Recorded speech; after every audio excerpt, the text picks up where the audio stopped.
There we go. Better. Endorse the horse. This is my knowledge. As I discover things and do other things throughout the game, you unlock knowledge points and you use those to unlock these. So these are general gameplay stuff like run, so you um, run around the map a little faster. We're holding down the shift button so you can evade enemies or just move faster. Um, this is makes it so you pay less wages to your guys. Um, Maximum valor points increase. We'll get into valor points later, but yeah, just that kind of stuff. And then these are the different professions that have things you can unlock. The basic tinkerer, those things that you can build. This is how much knowledge you have. This is each region kind of has a story, and as you complete quests, you'll progress through the story. Once you get so far, then you're able to leave and go to the next area and whatnot. And suspicion, this is how wanted you are. It's obviously a compass where we are. This is our fatigue. As we run around the map, you'll see that bar drop down. This is the happiness of my dudes and what's affecting it. Influence. It's kind of another currency, sort of. It allows you to do certain things in conversation. You might be able to influence somebody to see it your way. You can also use influence to get new companions, whatnot. Valor points. These are what lets you use your abilities in combat. There's a couple different kind. Um, there's the orange ones like this that are carry on from fight to fight, and then there's ones that you'll gain during combat by doing certain things. This is how much food we have, and how much money we have, and how much our wages are. So we're definitely going to need to be making some money. This is the button we hit when we want to camp.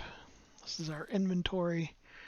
I got some food, come with some medicine. There's some raw materials. Those are used to repair your equipment after battle. They can also be used in some crafting recipes. You can also repair all your equipment at a blacksmith at a town or whatnot, and also heal at a town if you don't have any medicine. Eventually you'll be able to craft your own medicine. You'll be able to get food and cook and make better food, whatnot. So this is a compendium. We already kind of went over that a little bit. The paths, these are the kind of, I don't know a whole lot about these yet. I haven't done a whole lot, but as you play the game, you'll unlock certain things. Um, like the mysterious and wisdom, as we gain more of these, we'll be able to craft the lectern for the camp. Like if we purge 10 rats nest, we'll unlock this and we'll get a title, and it might unlock a new quest or something like that, or different things. Uh, Crime and chaos, battles won against guards, hours spent being wanted, battles won against merchants. This is basically doing evil stuff, stealing, fighting with the guards and authorities, that kind of stuff.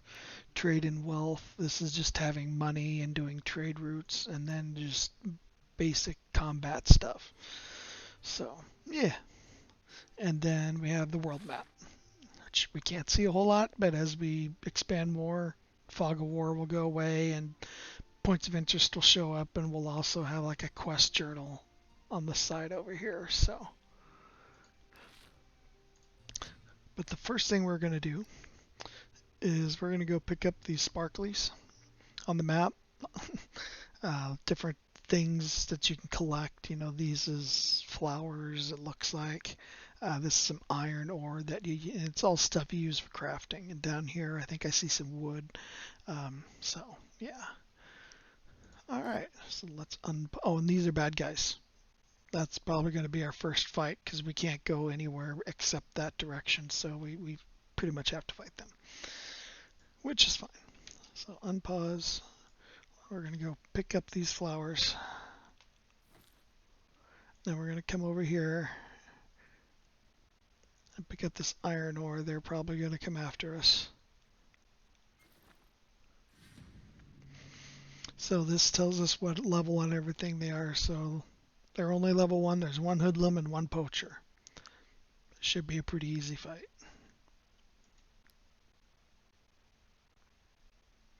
And now you'll see why I've got my camera where I have it for a reason. There we go. Okay. When your turn comes, play any unit you haven't used yet in the round. You can find out which enemy will then come into play. Prepare your strategy. Yeah, so this line down here is kind of the turn order.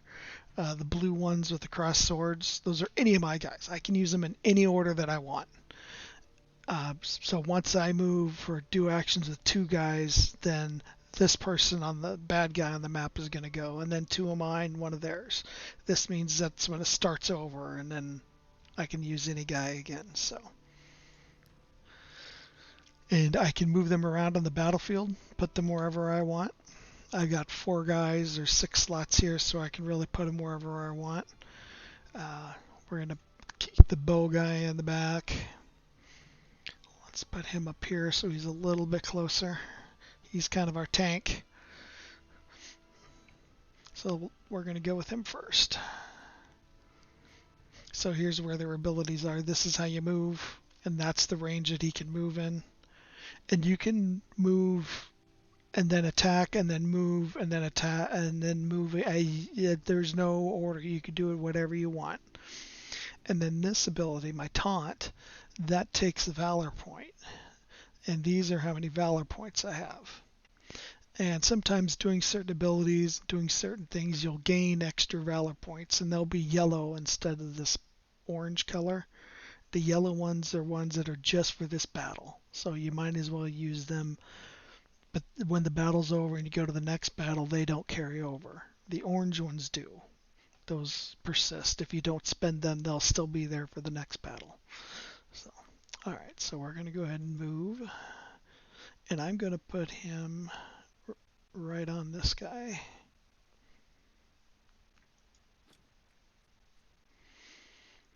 And now that I'm in range, I can attack. Shows you I'm probably going to do 4 to 5 damage. The top bar is his armor. So I performed a melee attack on a free enemy. He's now engaged. Engaged unit can only attack their engaged opponent and has a higher chance of taking critical damage. Take advantage of this with your other units. An engaged unit is exposing their back. So basically what this means is these 2 are engaged now. The only person I can attack is him, and the only person he can attack is me. That's it. But now his back is exposed. So if I wanted to, I could move Lars, who's a stabby, to go behind, and he may do extra damage because he's behind or whatnot. So, but instead, what I'm going to do, since this guy's going to go first, if I can engage him, he's not going to be able to fire his bow because they're long range, so they have to be at long range. If they're up close, he'll just try to hit me with his fist, and he won't hit very hard. So we're going to move Robert. Oh, I got to finish his turn. Nothing else I want to do. I don't need to taunt. This is if I want to disengage, if I want to stop fighting him, but then the enemy is going to get attack of opportunity on me, a free hit. So I don't want to do that. So I'm just going to end James' turn. And now we're going to move Robert over here to the archer. And I'm going to go ahead and attack him. And see, I get kind of an AoE. I get an arch. So if there were 2 guys standing here, I would hit both of them for the full amount. So I'm going to go ahead and hit him. Kerplunk. Now they are engaged. So now you'll see when I end turn, the archer's going to go. All he can do is punch me. All he did is 2 damage. But who cares? Now it automatically highlighted Kirk next, but I don't want to do that. I want to move Lars. So let's go ahead and move him. I can't quite get all the way behind him, but I can get right next to him.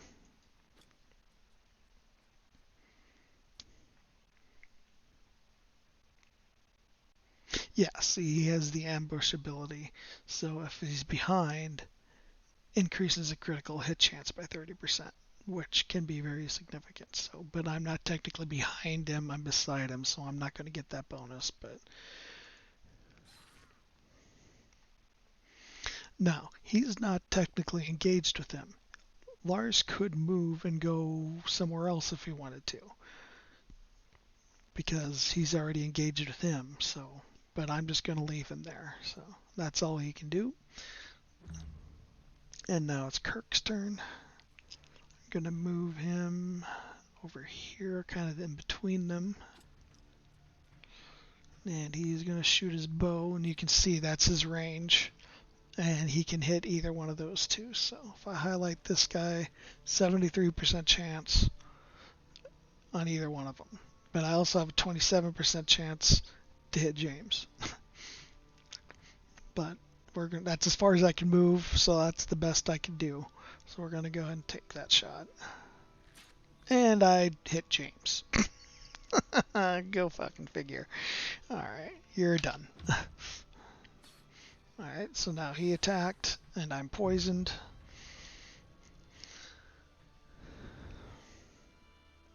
So now the round has reset. So now I can move anybody I want again. So the first one to go, the enemy is that guy. So let's try to take him out maybe before he can even use his turn. So we're going to start with James. We're going to attack him. That's all you're going to do. Now we're going to go with Lars. Hopefully it's going to be close. 6 to 7 damage. He's got, nope. How much health does he have?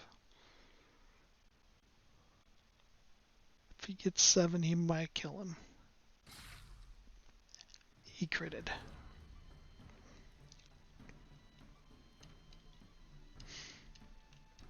Yep, he critted, so he did extra damage, and he's dead now. So now he doesn't even get a turn. So now, if I want, I can move Lars and put him behind the archer dude. So he's ready for next turn. Because he's not going to be engaged by this guy, because he's already busy, so... And we can go ahead and move Kirk. This time we're going to move him right up there. Now it's a 100% chance. Boom.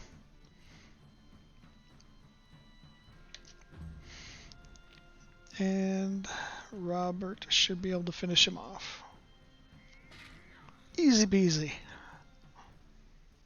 So you can see there's a lot of strategy to it, especially when they start to gain levels and they get a lot more abilities and different things. It can get quite interesting. So, alright, we got some sandstone, some spectacles. So this is for crafting. This is just a trinket to sell, and I got a hunter's bow. Holy cow, I already got a good weapon. So and these are just the dead bodies. There is cannibalism in the game if you really are desperate for food. But hauling bodies around are really heavy, so I don't recommend it. So we're going to head and say loot all, but it doesn't take the bodies. And then we're going to use 3 of our raw materials to repair armor. So we're ready to go for the next fight, and we are set.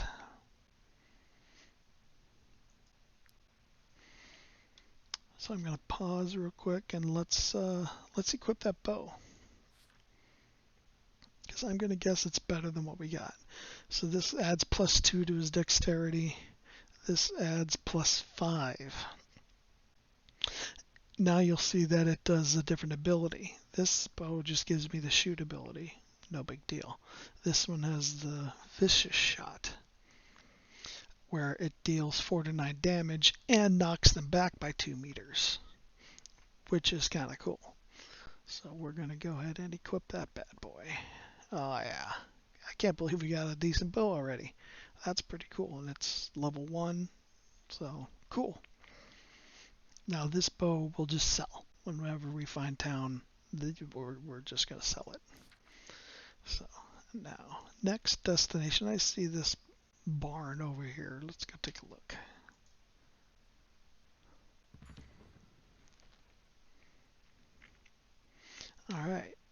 you'll see we made some progress on the knowledge point just by discovering a new location on the map.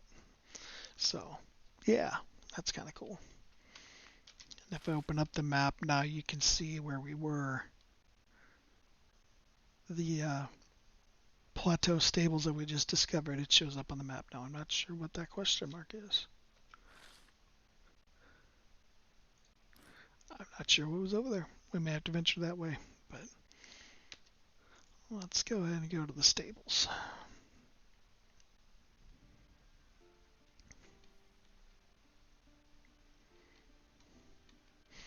So here's where we can talk to NPCs, we can interact with different things.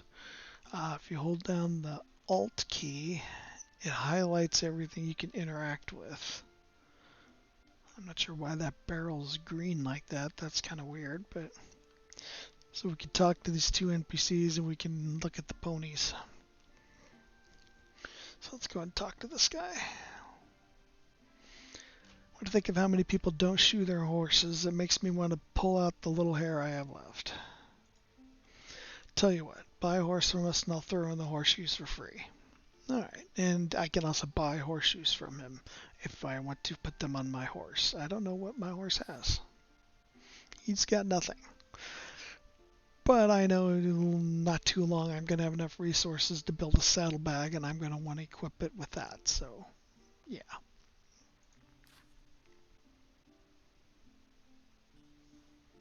So if I buy a horse, he'll give me a set of horseshoes for free. Let's talk to her. The thought of war and adoring has been a boon for my business. I cannot help but feel for my poor horses. I can tell you aren't soldiers. Take them with you if you can. Otherwise, they would most likely end up dead on the battlefield through no fault of their own. So she just wants me to buy a horse, so they don't die with a soldier. Alright, now we're going to try to do this barrel. Inspect. Okay, see they have X's on them? That means I would have to steal them. And we're going to do it, just because I want to start that profession. So, I click the steal button. It says, who's going to do your stealing? It's going to be Lars. Because I believe it gives you a dex bonus, and yeah, he needs that. So, and just by initiating doing a steal, it unlocks that profession that wasn't available to me before. So I'm going to go to Lars. I'm going to pick the thief.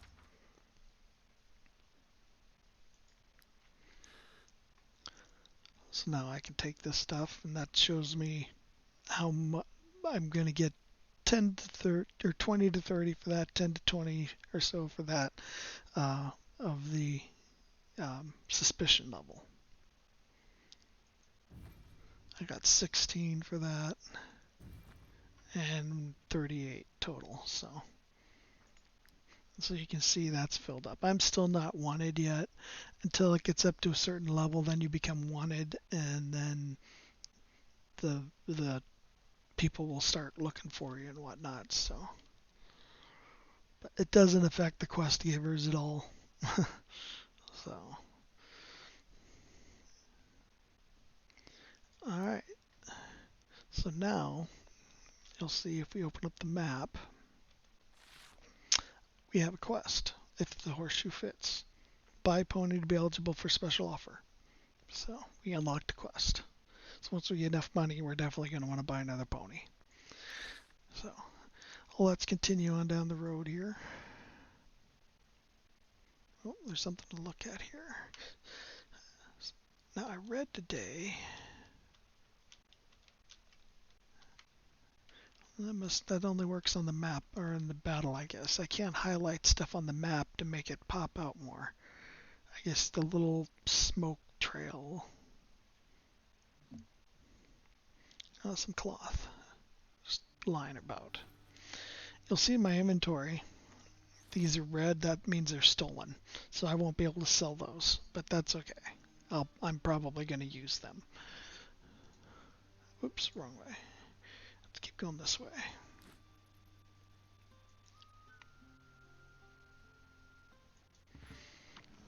And we have discovered our first town. So we can just click on it to enter.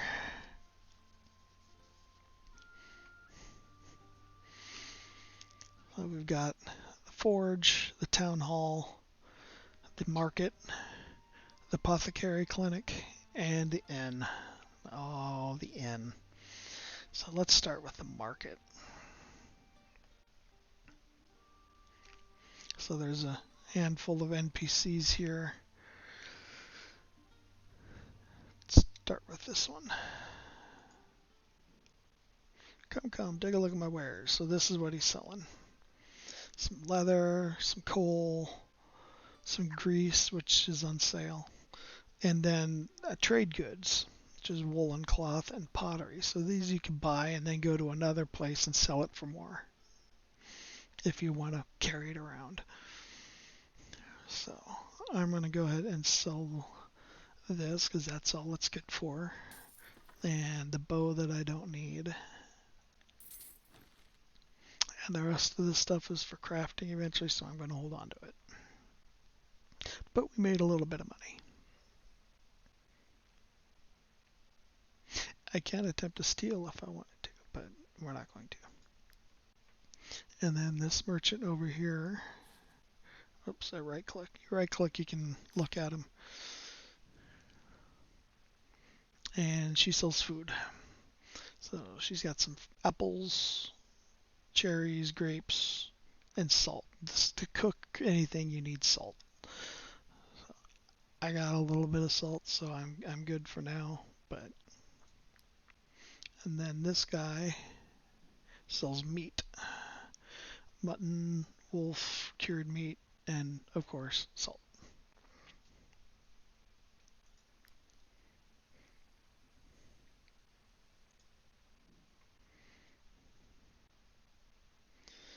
Yeah, we're gonna go ahead and give her some bread. In the reward, we get some renown.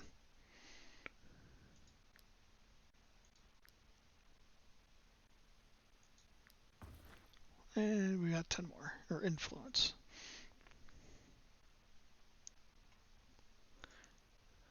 This guy will... Yeah, why not? I know what he's going to do, but... Here we go, a little spit and polish here and there, done. So shiny I could go blind just looking at it. Thank you for all the money, it will be well spent. And he stole 20 gold and ran off. That bastard. Yeah. We're going to have plenty of money. So we don't really need anything else here, so we will exit. Let's go to the apothecary clinic. Oh, it's green if you can get a new profession or something by clicking on it. That's what it's for. So if I go to the apothecary bench here, select an alchemist. Okay. I don't think, because I need a miner, a tinkerer. I'm going to need an alchemist at some point, but we're going to hold off for now. So I can talk to the apothecary person and see they will heal me if I need healing. And then they sell empty bottles and they also sell medicine, so I can buy some if I need it. But we don't need anything right now.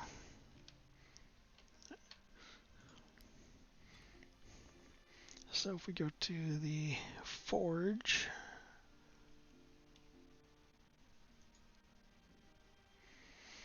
he sells raw materials and coal. And he will repair my armor if I need repairs.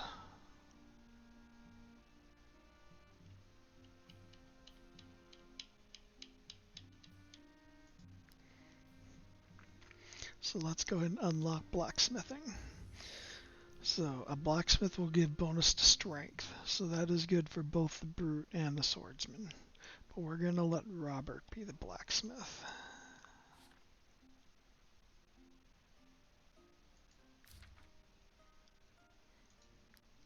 So you can see what I start off with